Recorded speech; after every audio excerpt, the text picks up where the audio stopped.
વિસનગર તાલુકાના કુવાસણા ગામે ઝઘડાની ઘટના. મારામારીમાં એકનો હાથ ફ્રેક્ચર.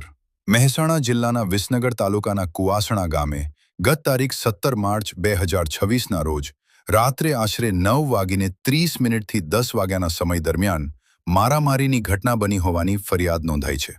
આ મામલે વિસનગર શહેર પોલીસ સ્ટેશનમાં ગુનો દાખલ કરવામાં આવ્યો છે.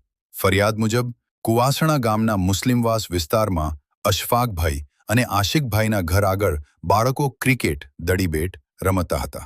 ત્યારે પાડોશી શાહરૂખભાઈ હુસેનભાઈ શેખ દ્વારા ગાળો બોલાતા ઝઘડો શરૂ થયો હતો.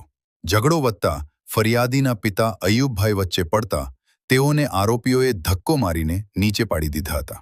ફરિયાદી પોતાના પિતાને બચાવવા જતા આરોપી શાહરૂખભાઈએ તેમને પકડી રાખ્યા અને સલમાનભાઈ હુસેનભાઈ શેખે હાથમાં રહેલા ધોકાથી હુમલો કર્યો હતો. આ હુમલામાં ફરિયાદીના ડાબા હાથમાં ગંભીર ઈજા થતાં ફ્રેક્ચર થયું હોવાનું જણાવાયું છે. સાથે શરીરે અન્ય નાની મોટી ઈજાઓ પણ પહોંચી છે.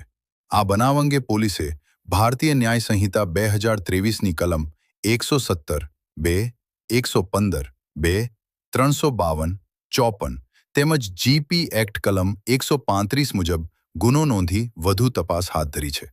પોલીસ દ્વારા સમગ્ર મામલે કાયદેસરની કાર્યવાહી શરૂ કરવામાં આવી છે.